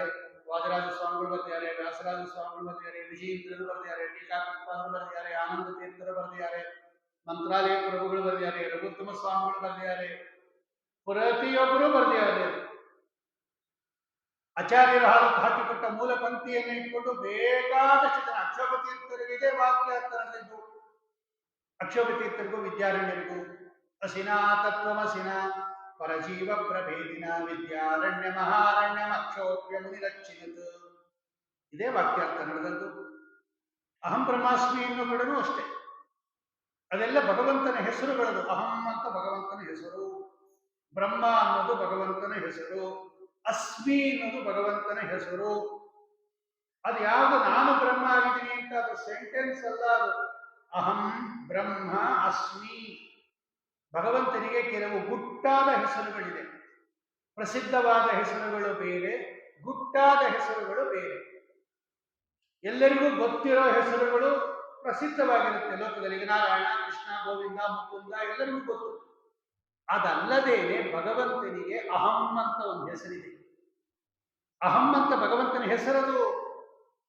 ಅದು ಪ್ರಣೌನ್ ಅಲ್ಲ, ನಾನು ನಾನು ಅಂತ ಸಂಸ್ಕೃತದಲ್ಲಿ ಅಹಂ ಅಹಂ ಅಂತ ಏನ್ ಹೇಳ್ತೀವಲ್ಲ, ಆ ಅಹಂ ಅಲ್ಲ, ಅದು ಭಗವಂತನ ಹೆಸರದು. ಅಹಂ ಬ್ರಹ್ಮ ಆತ್ಮ ಅಸ್ಮಿ ಸಹ ತ್ವಂ ಏಷಃ ಏತತ್ ಇದೆಲ್ಲವೂ ಭಗವಂತನ ಹೆಸರಿದು. ರಹಸ್ಯ ನಾಮಗಳು ಅಂತ ಕರೀತಾರೆ. ಉಪನಿಷತ್ ಅಂದ್ರೆ ರಹಸ್ಯ ನಾಮಗಳು. ಅಹೇಯತ್ವಾದ ಅಹಂ ನಾಮ ಗುಣಪೂರ್ಣತ್ವಾದ್ ಬ್ರಹ್ಮ ಉಚ್ಯತೆ. ಅಸ್ಮಿ ಯಾವಾಗಲೂ ಒಂದೇ ತರ ಇರ್ತಾನೆ ಭಗವಂತ, ಅದಕ್ಕೆ ಒಂದು ಅಸ್ಮಿ ಅಸ್ಮಿ ಅಂತ ಕರೀತಾರೆ. ನಾವೆಲ್ಲ ಬದಲಾವಣೆ ಆಗ್ತಾ ಇರ್ತೀವಿ ನೋಡಿ, ಒಂದೊಂದು ದಿನಕ್ಕೂ ಬದಲಾವಣೆ ಆಗ್ತಾ ಇರ್ತೀವಿ. ಭಗವಂತ ಒಂದೇ ತರ ಇರ್ತಾನೆ, ಶಶ್ವದೇಕ ಪ್ರಕಾರವಾಗಿರೋದ್ರಿಂದ ಅಸ್ಮಿ ಅಂತ ಹೆಸರು ಭಗವಂತನಿಗೆ. ಹೀಗೆ ಭಗವಂತನ ಹೆಸರುಗಳದು. ನಾನು ಬ್ರಹ್ಮ ಆಗಿದ್ದೀನಿ ಅಂತ ಅರ್ಥ ಅಲ್ಲ. ಅಥವಾ ಅಹಂ ಅಂದ್ರೆ ನನ್ನ ಒಳಗಿರ್ತಕ್ಕಂಥ ಭಗವಂತ ಅಂತ ಅರ್ಥ, ನಾನು ಅಂತಲ್ಲ. ಅಹಂ ಅಹಂ ಅಂದ್ರೆ ನನ್ನೊಳಗಿರ್ತಕ್ಕಂಥ ಅಹೇಯನಾದ ಪರಮಾತ್ಮ ಬ್ರಹ್ಮಾಸ್ಮಿ, ಅವನು ಬ್ರಹ್ಮನಾಗಿದ್ದಾನೆ ಅಂತ ಅರ್ಥ. ನನ್ನೊಳಗಿರ್ತಕ್ಕಂಥ ಪರಮಾತ್ಮ ಬ್ರಹ್ಮನಾಗಿದ್ದಾನೆ ಅಂತ ಅರ್ಥ. ಅಥವಾ ಆ ಪೂರ್ತಿ ಸೆಂಟೆನ್ಸ್ ನೋಡಿದಾಗ ಬೃಹದಾರಣ್ಯಕೋಪನಿಷತ್ತಿನಲ್ಲಿ ಆ ಬ್ರಹ್ಮ ತತ್ವ ತನ್ನನ್ನು ತಾನು ಬ್ರಹ್ಮ ಎಂಬುದಾಗಿ ತಿಳಿಯಿತು, ನಾನು ಬ್ರಹ್ಮನಾಗಿದ್ದೇನೆ ಎಂಬುದಾಗಿ ತಿಳಿಯಿತು. ಅಲ್ಲಿ ಹಿಂದೆ ಇದೆ, ಇನ್ನು ವಾಕ್ಯ ಪೂರ್ತಿ ಇದೆ ಅದು ಹಿಂದೆ. ಆ ಬ್ರಹ್ಮ ನಾನು ಬ್ರಹ್ಮನಾಗಿದ್ದೇನೆ ಎಂಬುದಾಗಿ ತಿಳಿಯಿತು. ಹೌದು, ಬ್ರಹ್ಮ ಬ್ರಹ್ಮನೇ ಆಗಿರುತ್ತಾನೆ. ಅಲ್ಲಿ ನಾನು ಅಂತ ಅರ್ಥ ಅಲ್ಲ, ಜೀವ ಅನ್ನೋ ಅರ್ಥ ಬಂದಿಲ್ಲ ಅಂತ ಆಚಾರ್ಯರು ಬೇಕಾದಷ್ಟು ಪ್ರಮಾಣಗಳನ್ನು ಉದಾಹರಣೆ ಮಾಡಿ, ಜ್ವಾಲಾಮಾಲಾದರಾಗ್ನಿ ಪವನ ವಿಜಯತೆ ದೇವತಾರಸ್ತೃತೀಯ, ಎಷ್ಟು ಪ್ರಮಾಣಗಳನ್ನು ಕೊಟ್ಟಿರ್ತಕ್ಕಂಥ ಶಿವದಾಚಾರ್ಯ. ಮಧ್ವ ಮತವೇ ಮತವು ಸಕಲ ಶ್ರುತಿ ಸಮ್ಮತವು. ಅವರು ಕೊಟ್ಟಿರ್ತಕ್ಕಂಥ ಒಂದು ಪ್ರಮಾಣವೂ ಅವರ ಮತಕ್ಕೆ ಅನುಕೂಲ ಆಗೋದಿಲ್ಲ ಅನ್ನೋದನ್ನು ತೋರಿಸ್ತಾರೆ ಟೀಕಾಕೃಪಾದರು ನ್ಯಾಯಸುಧಾದಲ್ಲಿ. ಚಂದ್ರಿಕಾಚಾರ್ಯರು ಚಂದ್ರಿಕಾದಲ್ಲಿ ತೋರಿಸ್ತಾರೆ. ಬ್ರಹ್ಮೈವ ಸಂಬ್ರಹ್ಮಪ್ಯೇತಿ ಪರಬ್ರಹ್ಮೈವ ಬ್ರಹ್ಮೈವ ಪರಬ್ರಹ್ಮ ಬ್ರಹ್ಮೈವ ಭವತಿ ಪರಬ್ರಹ್ಮ ವೇದ ಬ್ರಹ್ಮೈವ ಭವತಿ ವಿಮುಕ್ತಶ್ಚ ವಿಮುಕ್ತಯೇ ನೇಹನಾಸ್ತಿ ಕಿಂಚನ ಸರ್ವಂ ಕಲ್ವಿದಂ ಬ್ರಹ್ಮ ಏಕಮೇವ ದ್ವಿತೀಯಂ ಬ್ರಹ್ಮ ಅಯಮಾತ್ಮ ಬ್ರಹ್ಮ ಪ್ರಜ್ಞಾತ್ಮ ಬ್ರಹ್ಮ. ಎಲ್ಲ ಅವರೇನು ಮಹಾವಾಕ್ಯಗಳು ಅಂತ ಏನು ಪ್ರಮಾಣಗಳು ಅಂತ ಕೊಟ್ಟಿದ್ದಾರೆ, ಅದೆಲ್ಲ ನಿಮ್ಮ ಅಭೇದವನ್ನ ಹೇಳ್ತಾ ಇಲ್ಲ. ನ ಅಭೇದೆ ಕಶ್ಚಿದಾಗಮಃ ಸಂತಿ ಚ ಭೇದೆ ಸರ್ವಾಗಮಃ. ವಿಷ್ಣು ತತ್ವನಿಧಿಯಲ್ಲಿ ಹೇಳ್ತಾರೆ, ಜೀವ ಬ್ರಹ್ಮರ ಐಕ್ಯವನ್ನ ಹೇಳುವ ಒಂದು ವಾಕ್ಯವೂ ಇಲ್ಲ, ವೇದವಾಕ್ಯ ಇಲ್ಲ. ಭೇದವನ್ನ ಹೇಳ್ತಾ ಇದೆ ಎಲ್ಲ ವಾಕ್ಯಗಳು ಅಂತ ವಿಷ್ಣು ತತ್ವನಿಧಿಯಲ್ಲಿ ಘಂಟಾಘೋಷವಾಗಿ ಹೇಳ್ತಾರೆ ಶ್ರೀಮದಾಚಾರ್ಯರು. ಅದನ್ನು ತೋರಿಸ್ತಾರೆ ಟೀಕಾಕೃತ ಮಾಡಬೇಕಾದರೂ ವಿಷ್ಣು ತತ್ವ ನಿರ್ಣಯ ಟೀಕಾದಲ್ಲಿ ಅದನ್ನ ಇಲ್ಲಿ ಹೇಳುತ್ತಾ ಇದ್ದಾರೆ. ಅವರು ಮಾಡಿರ್ತಕ್ಕಂತಹ ದುಸ್ತರ್ಕಗಳೇನಿದೆ ಆ ದುಸ್ತರ್ಕಗಳನ್ನ ತದ್ಯುಕ್ತ್ಯಾ ಭಾಸಜಾಲ ಪ್ರಸರ ವಿಷಕರೋತ್ತಾಹ ದಕ್ಷ ಪ್ರಮಾಣ ಜ್ವಾಲ ಮಾಲಾಧರಾಗ್ನಿ. ಆ ಪ್ರಮಾಣ ಅನ್ನೋದೇ ಜ್ವಾಲಮಾಲ, ಜ್ವಾಲೆಗಳೇ ಮಾಲೆಯಾಗಿ ಉಳ್ಳಂತಹ ಅಗ್ನಿ, ಆ ವಿಷಕರು ವಿಷಕ್ಕೆ ಕೆಟ್ಟ ವೃಕ್ಷಗಳು ಅಂತಕ್ಕಂತಹ ಆ ಮತವನ್ನು ಸುಡೋ ವಿಷಯದಲ್ಲಿ ನಿಮ್ಮ ಜ್ವಾಲಾಮಾಲದಂತೆ ಅಗ್ನಿ ನಿಮ್ಮ ಪ್ರಮಾಣಗಳು ಕೊಟ್ಟಿರ್ತಕ್ಕಂತಹ ಹೇ ತೇ ಅವತಾರ ತೃತೀಯ ಅವತಾರ, ನಿಮ್ಮ ಮೂರನೇ ಅವತಾರವಾಗಿರ್ತಕ್ಕಂತಹ ಉತ್ಕೃಷ್ಟವಾಗಿರ್ತಕ್ಕಂತಹ ಪೂರ್ಣಪ್ರಜ್ಞ ಅವತಾರ ಮಧ್ವಾವತಾರ ಅನ್ನೋದು ವಿಜಯತೆ ಉತ್ಕೃಷ್ಟವಾಗಿರ್ತಕ್ಕಂಥದ್ದು ಅಂತ ಹೇಳಿ ಯಾವಾಗ ಈ ಆಚಾರ್ಯರು ಬಂದು ಅವರ ಪ್ರಮಾಣಗಳನ್ನೆಲ್ಲ ಅಲ್ಲಗೆಳೆದು ಒಳ್ಳೆಯ ಶುದ್ಧವಾಗಿರ್ತಕ್ಕಂತಹ ವೈಷ್ಣವ ಸಿದ್ಧಾಂತವನ್ನ ಪ್ರತಿಷ್ಠಾಪನೆ ಮಾಡಿದ್ರೋ ಆಗ ಇವರೆಲ್ಲ ಆಕ್ರೋಶಂತೋ ನಿರಾಶಾ ಭಯಭರ ವಿವಶಾಶ್ವಾಸಯ ಚಿನ್ನದಪ್ಪ ವಾಶಂತೋ ದೇಶನಾಶ ಸ್ಥಿತಿ ಮದಕುದಿಯಾಂ ನಾಶಮಾಶಾದಶಾಶು ಧಾವಂತೋ ಅಶ್ಲೀಲಶೀಲಾ ವಿತಶಪತಶಾಪಾ ಶಿವಾ ಶಾಂತ ಸೌರ್ಯ ತದ್ವ್ಯಾಖ್ಯ ಸಿಂಹನಾದೇ ಸಪತಿ ದೃಶೇ ಮಾಯುಗೋಮಾಯವಸ್ಥೆ. ಯಾವಾಗ ತಮ್ಮ ಮತ ಹೀಗೆ ಖಂಡನೆ ಮಾಡಿಬಿಟ್ರು ಶ್ರೀಮದ್ ಆಚಾರ್ಯರು, ತದ್ವ್ಯಾಖ್ಯ ಸಿಂಹನಾದೇ, ಆಚಾರ್ಯರ ವ್ಯಾಖ್ಯಾನ ಅನ್ನತಕ್ಕಂತಹ ಸಿಂಹನಾದ ಮೊಳಗ್ತಾ ಇರ್ತಕ್ಕಂಥ ಕಾಲದಲ್ಲಿ ನಿರಾಶರಾಗಿರ್ತಕ್ಕಂತಹ ಭಯಭರ ವಿವಶಾಹ, ಭಯದ ಒತ್ತಡದಿಂದ ಕೂಡಿರ್ತಕ್ಕಂತಹ ಚಿನ್ನದರ್ಪ, ಅಹಂಕಾರವನ್ನು ಕಳ್ಕೊಂಡಿರ್ತಕ್ಕಂತಹ ಅಶ್ಲೀಲಶೀಲಾ, ಮಹಾ ಅಶ್ಲೀಲ ನಡತೆಯಿಂದ ಉಳ್ಳಂತಹ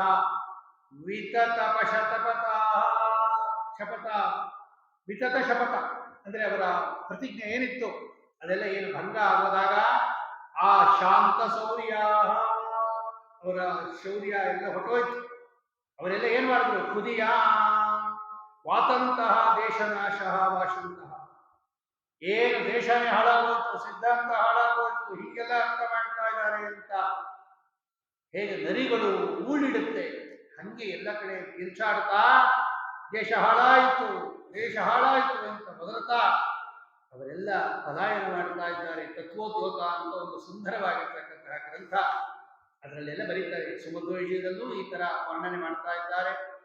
ಅಂತಹ ಜ್ವಾಲಮಾಲಾಧರಾಗ್ನಿ ಅವರಿಗೆ ಈ ಸ್ಥಿತಿಯನ್ನು ತಂದುಕೊಟ್ಟಿರ್ತಕ್ಕಂತಹ ಶ್ರೀಮದ್ ಆಚಾರ್ಯರೇ, ನಿಮಗೆ ನಾನು ನಮಸ್ಕಾರವನ್ನು ಮಾಡ್ತೀನಿ ಅಂತ ಮಧ್ವಾವತಾರದ ಹಿನ್ನೆಲೆಯನ್ನ ಪಂಡಿತಾಚಾರ್ಯರು ವರ್ಣನೆ ಮಾಡುತ್ತಾರೆ.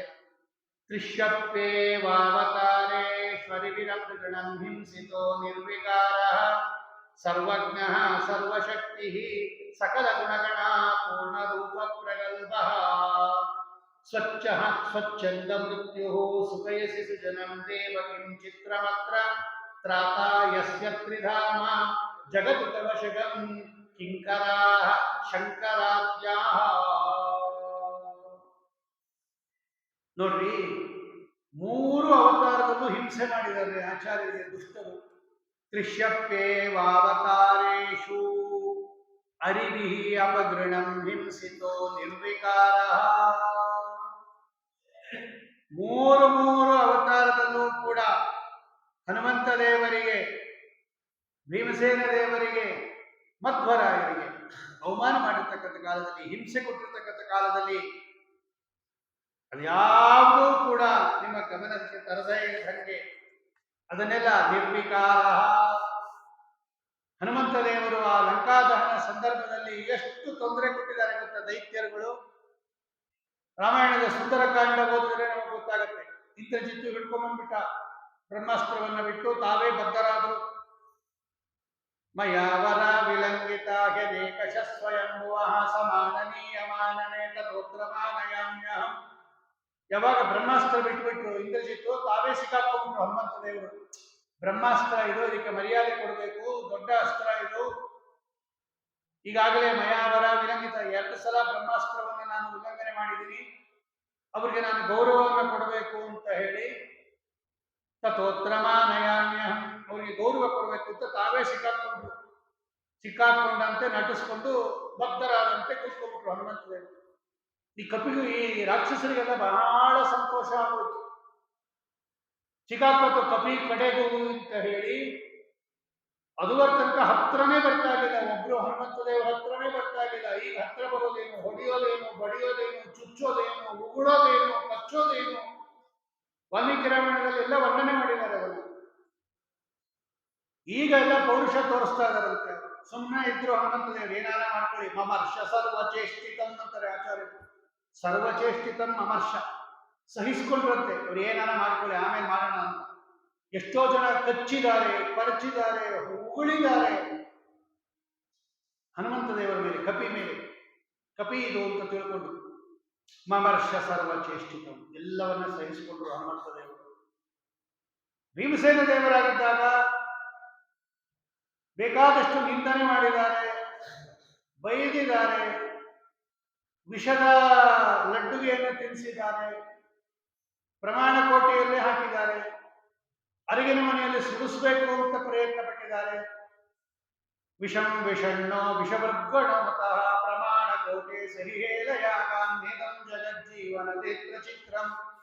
ಹಾವುಗಳನ್ನ ತಂದು ಮೈ ಮೇಲೆ ಬಿಟ್ಟಿದ್ದಾರೆ, ಕ್ರೂರವಾಗಿರ್ತಕ್ಕಂಥ ಹಾವುಗಳನ್ನ ದೊಡ್ಡ ಮಡುವಿಗೆ ತಂದು ಅದು ಎಸ್ತಿದ್ದಾರೆ ತಗೊಂಡೋಗಿ. ಎಲ್ಲವನ್ನ ಸಹಿಸಿಕೊಂಡ್ರು ಭೀಮಸೇನ ದೇವರು. ಮಾಡ್ರಿ ಮಾಡ್ರಿ ಮಾಡ್ರಿ. ಮಧ್ವರಾಯರಾಗಿದ್ದಾಗ ಅವ್ರು ಎಲ್ಲೆಲ್ಲಿ ಚಾತುರ್ಮಾಸಕ್ಕೆ ಕೂತ್ಕೋತಾರೋ ಅಲ್ಲೆಲ್ಲ ಗಲಾಟೆ ಮಾಡಿದ್ದಾರೆ. ಸುಮಧ್ವ ದಾಖಲೆ ಮಾಡುತ್ತೆ ಅದನ್ನ. ನಿಮ್ ದಂಡ ಮುರಿತೀನಿ ಅಂತ ದಂಡ ಮುರಿಯಕ್ಕೆ ಬಂದಿದ್ದಾರೆ. ರಾಮೇಶ್ವರದಲ್ಲಿ ಚಾತುರ್ಮಾಸ ಮಾಡೋ ಕಾಲಕ್ಕೆ ದೊಡ್ಡ ಗಲಾಟೆನೇ ಆಗಿದೆ ಅಂತ ಸುಮಧ್ವ ಹೇಳುತ್ತೆ. 5ನೇ ಸರ್ಗದಲ್ಲಿದೆ ಅದು. ಸಮುದ್ರ ಸ್ನಾನ ಮಾಡಕ್ಕೆ ಹೋದ್ರು ಮಧ್ವರಾಯರು, 16ನೇ ಸರ್ಗದಲ್ಲಿದೆ. ಗ್ರಹಣ ಬಂತು, ಒಂದ್ಸಲ ಸೂರ್ಯಗ್ರಹಣ ಬಂತು, ಸಮುದ್ರ ಸ್ನಾನ ಮಾಡಬೇಕು ಅಂತ ಹೋದ್ರು ಆಚಾರ್ಯರು.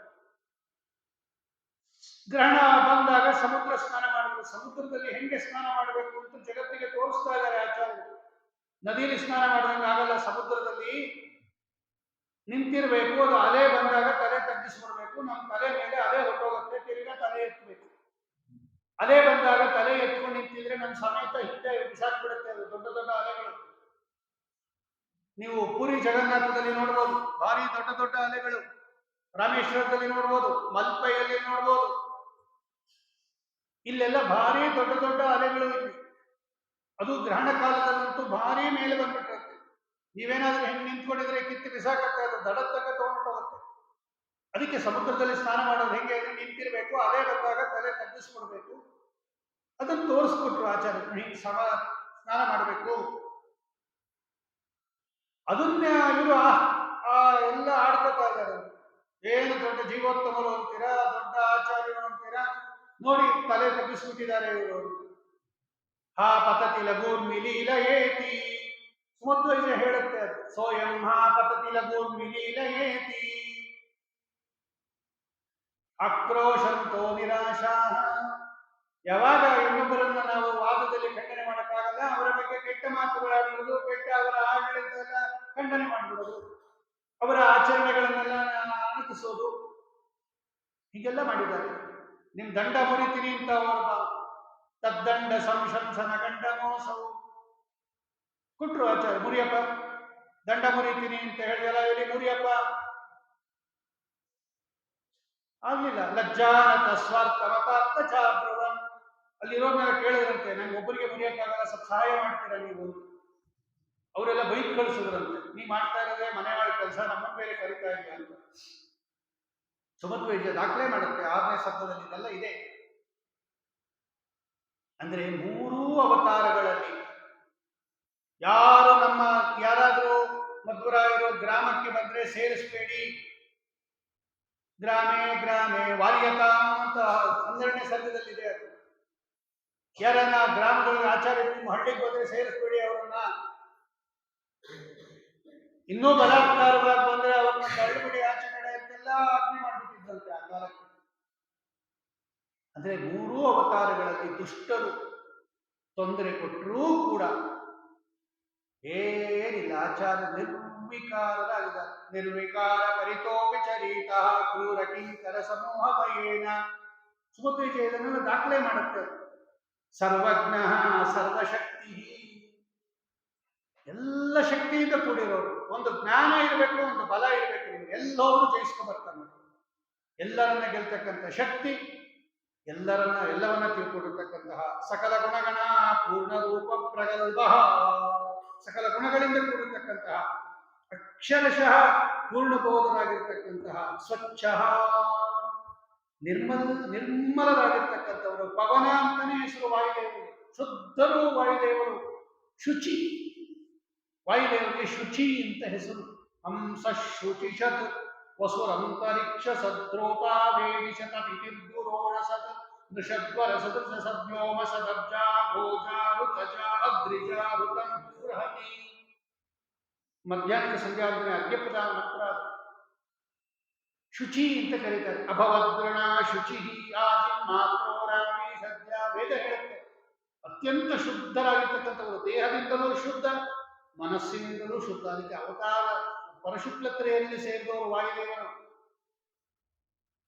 ಆಮೇಲೆ ಸ್ವಚ್ಛ ಸ್ವಚ್ಛಂದ ಮೃತ್ಯು, ಸ್ವಚ್ಛಂದ ಮೃತ್ಯು ಅವರು, ಇಚ್ಛಾಮರಣಿಗಳು, ಯಾವಾಗ ಬೇಕೋ ಆವಾಗ ಮರಣ ಹೊಂದತಕ್ಕಂಥವರು.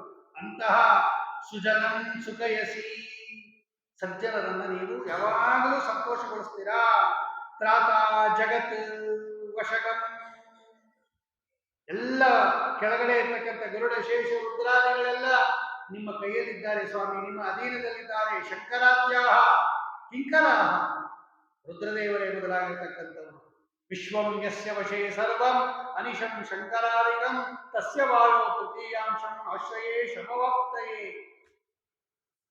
ಶ್ರೀಮದಾಚಾರ್ಯರು ರಾಯರು ಬರೀತಾರೆ ಪರಿಮಳದಲ್ಲಿ, ವಿಶ್ವಂ ಯಸ್ಯ ವಶೇ ಸರ್ವಂ ಅನಿಶಂ ಶಂಕರಾದಿಕಂ, ಯಾರ ವಶದಲ್ಲಿದೆಯೋ ಜಗತ್ತು, ರುದ್ರಾದಿಗಳ ಸಕಲ ಜಗತ್ತು, ಅಂತಹ ಮೂರನೇ ಅವತಾರವನ್ನು ನಾನು ಸ್ತೋತ್ರ ಮಾಡ್ತೀನಿ ಅಂತ ಹೇಳಿ, ಅಂತಹ ಶ್ರೇಷ್ಠವಾಗಿರ್ತಕ್ಕಂತಹ ರೂಪ. ತ್ರಾತಾ ಯಸ್ಯ ತ್ರಿಧಾಮ ಜಗತ್ತು ತವಶಗಂ ಕಿಂಕರ ಶಂಕರಾದ್ಯಾ, ಅಂತಹ ಒಳ್ಳೆ ಉತ್ಕೃಷ್ಟವಾಗಿರ್ತಕ್ಕಂತಹ ನೀವು ನಮ್ಮನ್ನ ಉದ್ಧಾರ ಮಾಡಿ. ಚಿತ್ರಂ, ಇದರಲ್ಲಿ ಆಶ್ಚರ್ಯ ಏನಿದೆ ಎಂಬುದಾಗಿ.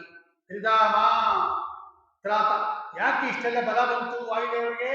ತ್ರಾತ ಯಸ್ಯ ತ್ರಿಧಾಮ, ಭಗವಂತನಿಗೆ ತ್ರಿಧಾಮ ಅಂತ ಕರೀತಾರೆ. ಧಾಮ ಅಂದ್ರೆ ಮನೆ, ತ್ರಿ ಅಂದ್ರೆ ಮೂರು, ಶ್ವೇತದ್ವೀಪ, ಅನಂತಾಸನ, ವೈಕುಂಠ ಎಂಬತಕ್ಕಂತಹ ನಿತ್ಯವಾದ ವ್ಯಕ್ತವಾದ ಮನೆ ಉಳ್ಳವನಾದ್ದರಿಂದ ಭಗವಂತನಿಗೆ ತ್ರಿಧಾಮ ಅಂತ ಕರೀತಾರೆ. 14 ಲೋಕಗಳಲ್ಲೂ ವ್ಯಾಪ್ತನಾಗಿದ್ದರೂ ಕೂಡ ಭಗವಂತ ಯಾವಾಗಲೂ ವ್ಯಕ್ತನಾಗಿ ಕಾಣಿಸ್ಕೊತಾ ಇರ್ತಾನೆ. ಅದಕ್ಕೆ ಅಂತಹ ತ್ರಿಧಾಮ ಶಬ್ದನಾಗಿರ್ತಕ್ಕಂತಹ ಭಗವಂತನಿಂದ ತ್ರಾತ ರಕ್ಷಿತರಾಗಿದ್ದಾರೆ ವಾಯುದೇವರು.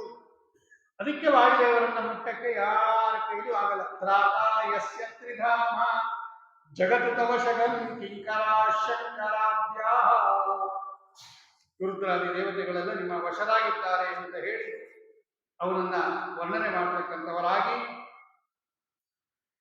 ಹೆಂಗಿದ್ದಾರೆ ಮಧ್ವರಾಯರು, ಅವ್ರನ್ನ ನೋಡೋದೇ ಒಂದು ಸಂತೋಷ ಅಂತ ಸುಮಧ್ವ ವಿಜಯ ವರ್ಣನೆ ಮಾಡುತ್ತೆ ಈ ಕಥೆಯನ್ನ. ಉದ್ಯನ್ಮಂದಸ್ಮಿತ ಶ್ರೀ ಮೃದು ಮಧು ಮಧುರಾಲಾಪ ಪೀಯೂಷಧಾರ ಪೂರಾಸೆ ಕೋಪಶಾಂತ ಸುಖ ಸುಜನ ಮನೋಲೋಚನ ಪೀಯಮಾನಂ ಸಂದ್ರಹ್ಯೇ ಸುಂದರಂ ಸಂದುಹರಿಹಮಾನಂದತೀರ್ಥ ಶ್ರೀಮದ್ಭಕ್ತೇಂದು ಬಿಂಬಂ ದುರಿತನ ದುರಿತಂ ನಿತ್ಯದಾಹಂ ಕದಾನು. ಯಾವಾಗ ನೋಡ್ತೀನಿ ನಾನು, ಕದಾ ತಾಮೀಕ್ಷೆ ಶ್ರೀಮದ್ಭಕ್ತೇಂದ್ರ ಬಿಂಬಂ ದುರಿತ ಅಹಂ ನಿತ್ಯದಾಹಂ ಕದಾನು. ಯಾವಾಗ ನಾನು ಆ ಶ್ರೀಮದಾಚಾರ್ಯರ ಸುಂದರ ಮುಖವನ್ನ ನೋಡ್ತೀನಿ ಅಂತಾರೆ ಅವರು ಸುಮಧ್ವಕಾರರು, ವೈಸ್ತುತಿಕಾರರು. ಹೇ ಆನಂದ ತೀರ್ಥ, ಹೇ ಆನಂದ ತೀರ್ಥರೇ, ಶ್ರೀಮದ್ ಆನಂದ ತೀರ್ಥ, ಮಹದಾನಂದ ತೀರ್ಥ, ಶ್ರೀಮದ್ ಆನಂದ ತೀರ್ಥರೇ, ಉದ್ಯನ್ಮಂದಸ್ಮಿತ ಶ್ರೀ. ಒಂದೇನು ಅಂದ್ರೆ ಆಚಾರ್ಯರು ಯಾವಾಗಲೂ ನಗನಗುತ್ತಾ ಇರ್ತಾರೆ. ಇಡೀ ಸುಮಧ್ವ ವಿಜಯ 16 ಸರ್ಗದಲ್ಲಿ ನೀವು ನೋಡ್ರಿ, ಎಂಥ ಸಂದರ್ಭದಲ್ಲೂ ಕೂಡ ಆಚಾರ್ಯರು ನಗನಗುತ್ತಾ ಇದ್ದಾರೆ. ಎಲ್ಲ ಕಡೆ ಇದ್ದಾರೆ.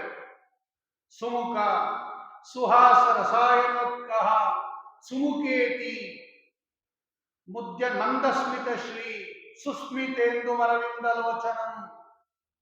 ಪ್ರತಿಯೊಂದು ಸಂಘದಲ್ಲೂ ಅವರು ಮುಗುಳ್ನಗೆಯಿಂದ ಕೂಡಿದ್ದಾರೆ, ಮುಗುಳ್ನಗೆಯಿಂದ ಕೂಡಿದ್ದಾರೆ. ಯಾರ್ಯಾರು ಎಂತ ಕಷ್ಟದ ಪ್ರಶ್ನೆ ಕೇಳಿದ್ರು. ವಾದಿಸಿಂಹ, ಬುದ್ಧಿಸಾಗರ ಅಂತ ಇಬ್ಬರು ಬಂದ್ರು. ಬುದ್ಧಿಸಾಗರ ಅನ್ನೋನು ಬೌದ್ಧ ಸನ್ಯಾಸಿ, ವಾದಿಸಿಂಹ ಅನ್ನೋನು ಅವನ ಶಿಷ್ಯ. ಅವನು ಬ್ರಾಹ್ಮಣ, ಅವನು ವಾದಿಸಿಂಹ ಅನ್ನೋನು. ಅವನ ಜೊತೆ ಸೋತುಬಿಟ್ಟ. ಆ ಬುದ್ಧಿಸಾಗರನ ಜೊತೆ ಈ ವಾದ ಮಾಡಿ ಸೋತುಬಿಟ್ಟು ಶರಣಾಗತನಾಗಿ ಅವನ ಶಿಷ್ಯ ಆಗುತ್ತೆ. ಈ ಗುರು, ಈ ಶಿಷ್ಯ, ಇವರಿಬ್ರು ಎಲ್ಲ ಕಡೆ ಬರೋದು. ಯಾರ್ಯಾರು ಒಬ್ರು ವಿದ್ವಾಂಸರು ಅಂತಿದ್ದಾರೆ ಅವ್ರ ಹತ್ರ ಹೋಗೋದು. ನಮ್ಮ ಹತ್ರ ವಾದ ಮಾಡ್ಬೇಕು, ನೀವು ನಮ್ಮನ್ನು ಸೋಲಿಸ್ಬೇಕು, ಅಥವಾ ನಾವು ನಿಮ್ಮನ್ನು ಸೋಲಿಸ್ತೀವಿ. ನೀವು ಸೋಲಿಸಿದ್ರೆ ನಮಗೆ ಜಯಪತ್ರ ಬರ್ಕೊಡ್ಬೇಕು, ಸೋತಿದ್ದೀವಿ ಅಂತ ಬರ್ಕೊಡ್ಬೇಕು. ಆ ತರ ಎಲ್ಲ ಕಡೆ ಹೋಗಿ ಹೋಗಿ ಹೋಗಿ ಜಯಪತ್ರ ಬರೆಸ್ಕೊಂಡು ಇಷ್ಟು ಜಯಪತ್ರ ಇಟ್ಕೊಂಡಿದ್ದಂತೆ ಅವನು ಬುದ್ಧಿಸಾಗರ. ಬಂದ ಆಚಾರ್ಯ ಹತ್ರ, ಸವಾದಿ ಸಿಂಹೋತ್ರ ಸ ಬುದ್ಧಿಸಾಗರು ಬಂದ್ರು ಇಲ್ಲಿಗೆ. ಇಲ್ಲೊಬ್ರು ಸನ್ಯಾಸಿಗಳಾಗ್ತಾನೆ ಆಚಾರ್ಯರು ಸನ್ಯಾಸ ಸ್ವೀಕಾರ ಮಾಡಿದ್ರು. ಇನ್ನು ಚಿಕ್ಕ ವಯಸ್ಸು ಆಚಾರ್ಯರಿಗೆ. ಬಂದ್ರು, ಆಚಾರ್ಯ ಜೊತೆ ವಾದ ಮಾಡಿದ್ರು. ಮೊದಲವನು ವಾದಿಸಿಂಹ ಮಾಡಿದ ಶಿಷ್ಯ. ಆ ವಾದಿಸಿಂಹನನ್ನು ಸೋಲಿಸ್ಬಿಟ್ರು, ಅನಾಯಾಸವಾಗಿ ಸೋಲಿಸ್ಬಿಟ್ರು ಅವರು. ತಸ್ಯೋರು ದುರ್ಗರ್ವವತೋ ವಿನಾಕ್ಷ. ಆಚಾರ್ಯ ಹೇಳ್ತಾರೆ, 5ನೇ ಸಂಘದಲ್ಲಿದೆ ಇದೆಲ್ಲ ಕತೆ. ಸವಾದಿ ಸಿಂಹಸ್ಯ ಗಿರಂಗರೀಯಸಿ ಮಖಂಡ ಯತ್ ಪಂಡಿತ ಮಂಡಲಾಂತರೆ ತೀಕ್ಷ್ಣೇನ ವಾಕ್ಯೇನ ಮಿತೇನ ವೇಗಿನ ಕದಾಂಶರೇಣೇವ ವಿಶಾಲದೋಮು. ಅವನು ಹೇಳಿರ್ತಕ್ಕಂಥ ಮಾತುಗಳೆಲ್ಲ ಪಟ ಪಟ ಪಟ ಪಟ ಪಟ ಕತ್ತರಿಸಾಕ್ತಿದ್ರು ಶ್ರೀಮದಾಚಾರ್ಯರು. ಅವನು ಕೋಪ ಬಂದ್ಬಿಡ್ತು. ಒಂದು ವಿಷಯವನ್ನು 18 ರೀತಿಯಲ್ಲಿ ಅವನು ವಿಕಲ್ಪ ಮಾಡಿ ಪ್ರಶ್ನೆ ಮಾಡಿದ.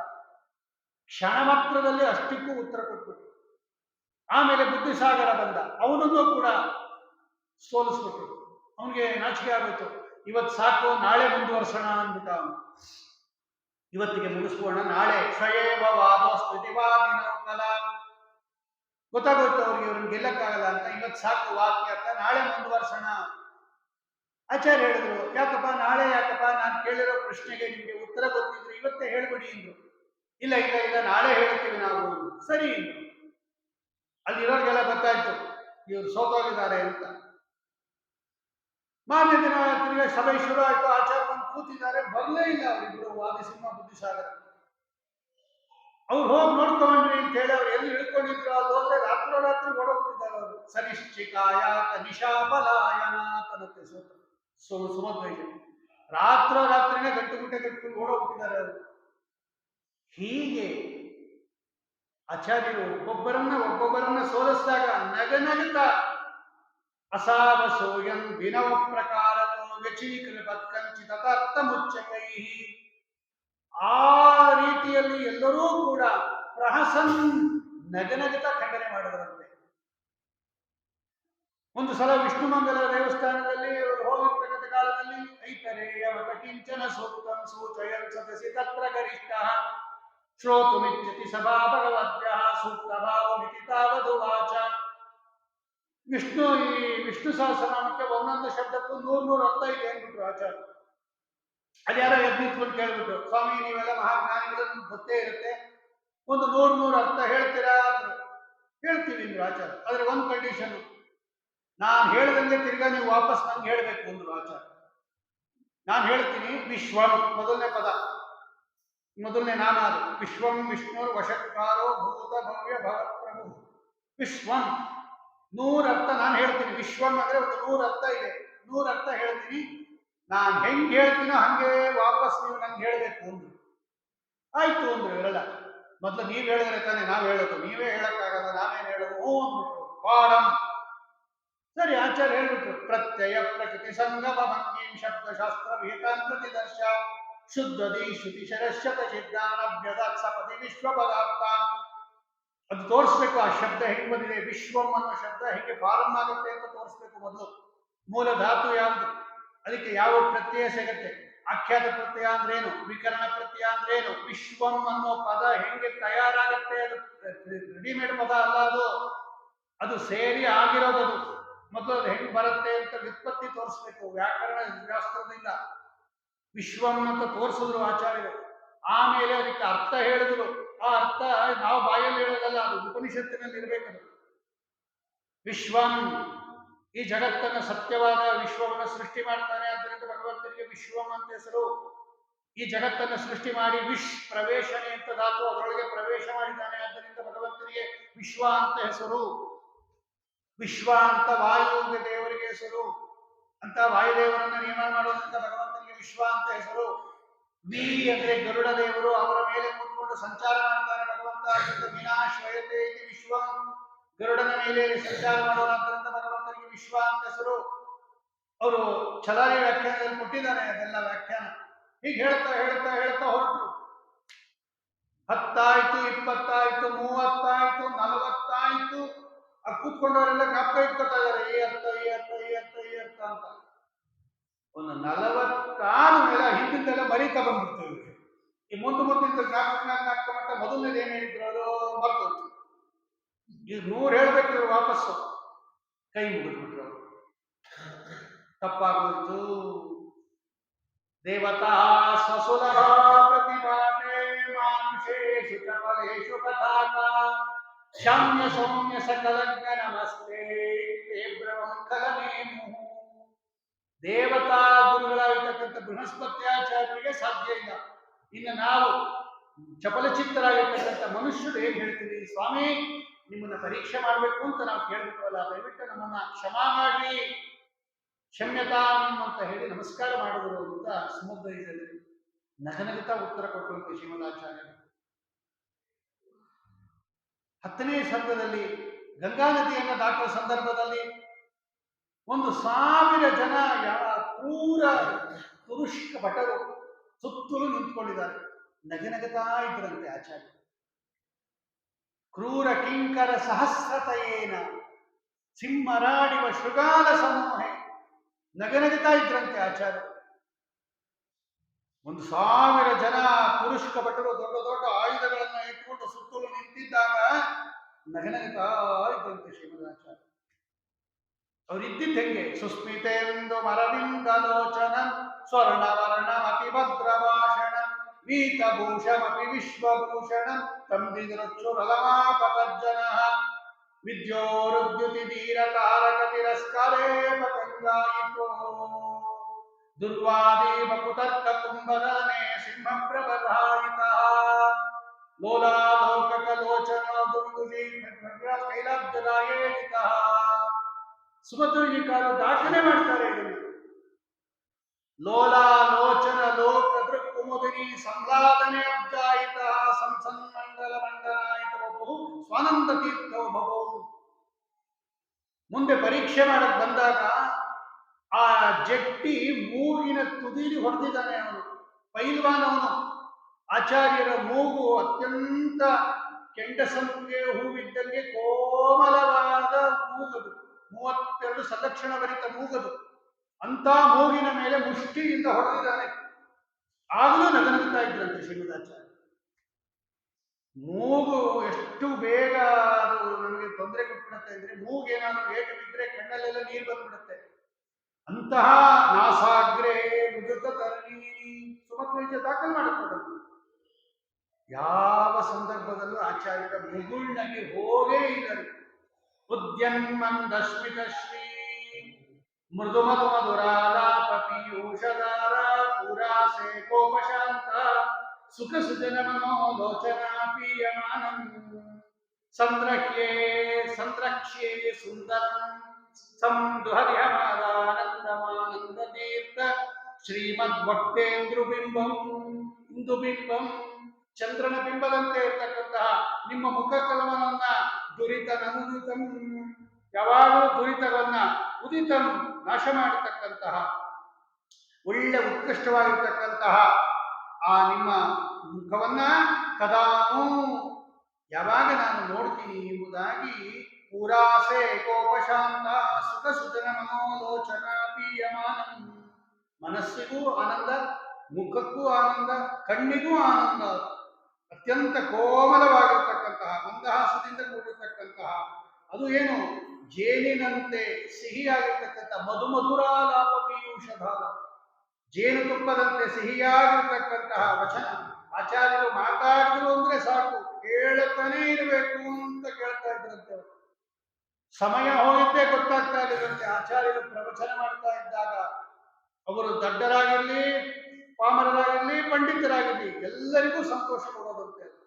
ಅಂತಹ ಕೇಳಕ್ಕೆ ಆನಂದವಾಗಿರ್ತಕ್ಕಂತಹ ಲೋಚನಾಪೀಯಮಾನಂ, ಕಣ್ಣುಗಳಿಂದಲೇ ಕುಡಿದು ಬಿಡ್ತಾ ಇದ್ರಂತೆ ಅವರ ಸೌಂದರ್ಯವನ್ನು.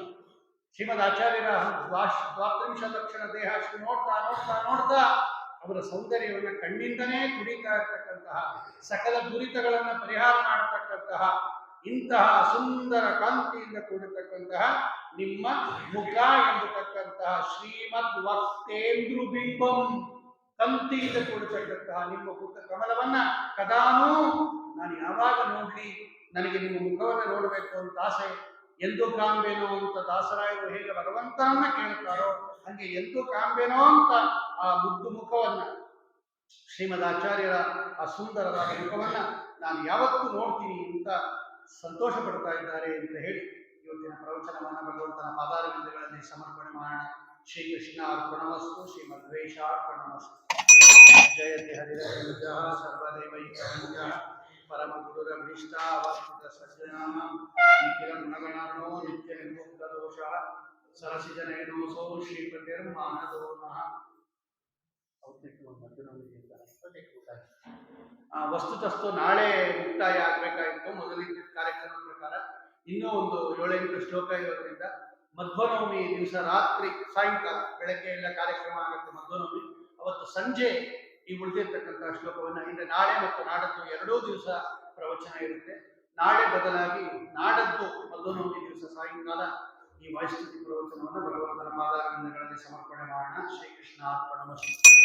ಜಯತಿ ಹರಿರಚಿಂತ್ಯ ಸರ್ವದೇವೈಕವಂದ್ಯ ಪರಮ ಗುರುರಭೀಷ್ಟ ಅವಾಂತ ಸಜ್ಜನಾನಾಂ ನಿಖಿಲ ಗುಣಗಣಾರ್ಣೋ